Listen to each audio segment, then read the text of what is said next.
Gasparini, and welcome to this segment of Penn Voice. I'm joined today by Rachel Meyer, who is the Executive Director of CuriOdyssey. Rachel, thanks for coming back. Thank you for having me. This is always one of my favorite segments to talk about because I feel like I'm the kid at heart and enjoy visiting CuriOdyssey and the whole idea of CuriOdyssey. But for a couple of viewers that haven't experienced CuriOdyssey, tell us a little bit about it.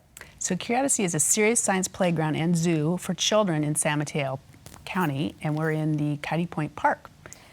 Oh, go ahead. Yeah, tell me more about the exhibit and sort of the play areas. Yeah, so we believe strongly that engaging children early in science is important and to make it really fun. So we have a lot of exhibits that introduce kids to the natural world. It's the way the world works, so they can play with vortexes or with circular polarization or with rainbows.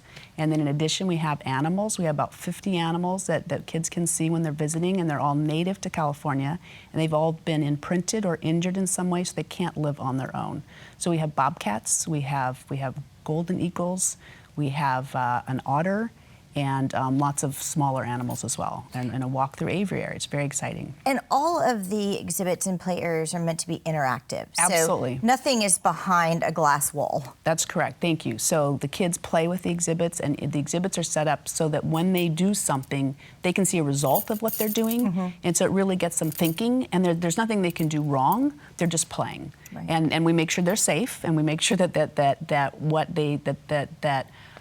as they're engaging with it, that they're learning something from it. And with the animals, they can get really close to them, so they're not engaging with the animal, but I mean, they can't poke and prod and that kind of thing with the animal, but they can certainly see them. And then we have additional animals that will come out and with a handler and talk with the kids about the animal. Right. And we have programs, and in fact, this summer is the first summer we've actually still have camp openings for summer camps, which is very unusual. So I do want to talk about that because we are in summer season, and there's a lot of special events that are happening at CuriOdyssey, but tell us a little bit about your summer camps too. So our summer camps engage with the animals. They engage with, there's a hike and bike, the kids go out on field trips, and we're focused on the first decade of life, so age 3 to grade 5, and the ratio is 5 kids to 1 adult. We also have a very inclusive policy, so kids who have special needs are really welcomed in our camps and can work closely.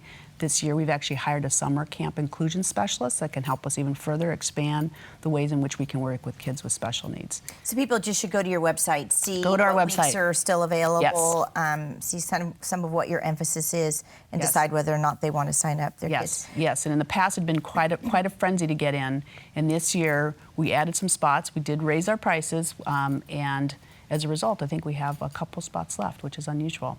And folks can come and visit you on a daily basis as well.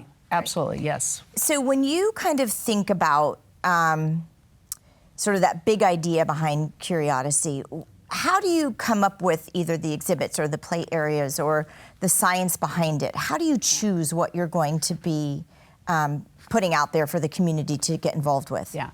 So our big idea is that we're San Mateo's champion for early science education. So a lot of people think that children don't have the cognitive ability to understand the sciences. But if I think about when I was a kid, we used to go out and we'd play, and we'd play with frogs, and we'd go to a pond and we'd drop a stone, and you could see the ripples, and you could look at the weather patterns and the fog and the clouds and stuff like that. You see a rainbow, you see lightning. Where does that stuff come from? And it wasn't until later on that I realized people know, scientists know why the sky is blue. They know how lightning is formed. They know how vortexes are formed. I remember, again, as a kid, we'd see the bathtub would drain and you get this incredible shape, right? And I was so intrigued with that stuff. I thought, why don't we learn this in school? This is like really, really interesting stuff. And so the exhibits are about those ideas, like helping people to understand what makes a vortex be a vortex. What makes a rainbow a rainbow? Why does white light split into all of its colors? And do it in a really fun and engaging way, in a way that helps kids to ask, well, why does that work? And we also feel it's really important to have that science literacy as a tool in one's toolbox, because when you have that reservoir of knowledge from with to draw, you're going to think about and engage in the world differently. We're facing big problems. We have climate change, and we're really seeing the impacts of that. What are the kinds of things we can do to mitigate the impact on us? We have plastics in our oceans. What can we do to mitigate that? So if we're helping kids to understand you can't fundamentally separate yourself from the natural world.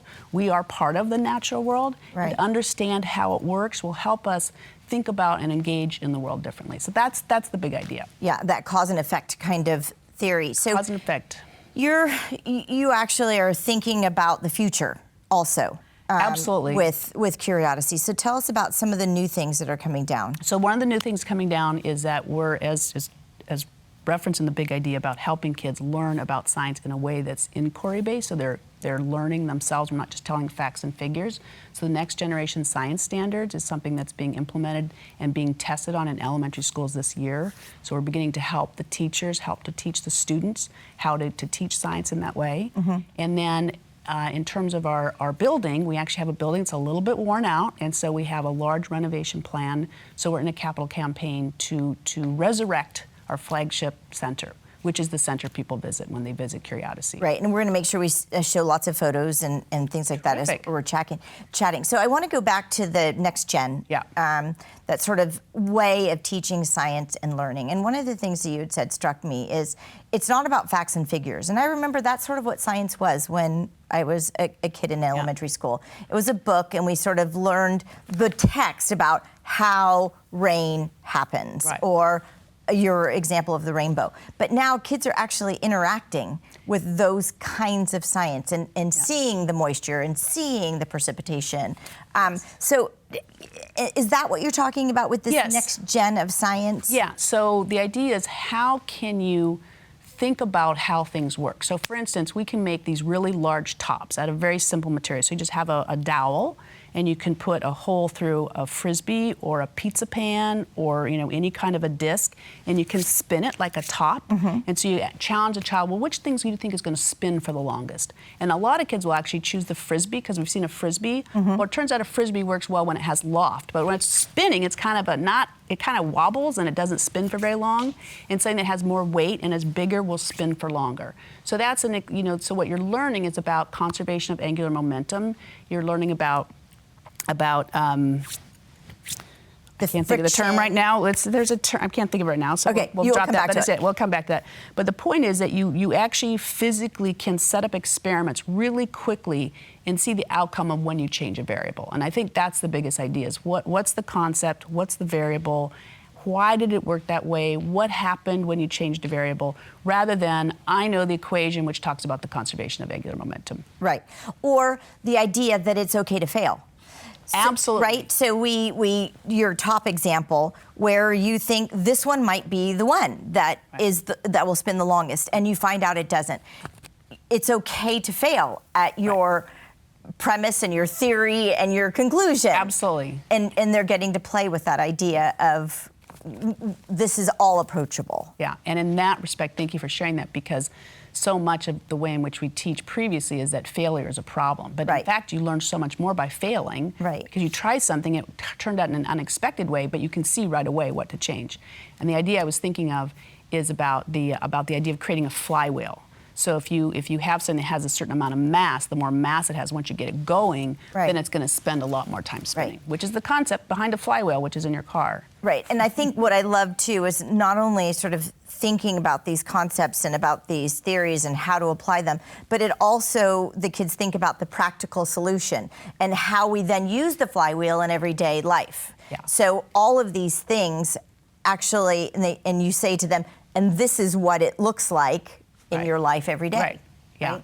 And then with the animals of course literally bring to life the ways in which animals behave, and you can see by observing them fairly quickly the attributes of a predator versus a prey, right? A predator's got their eyes ahead, they have sharp teeth, sharp claws, they're ready to move. A prey has eyes on the side, they want to look behind them, they have ears that move behind them, they don't have sharp teeth, they don't have sharp claws.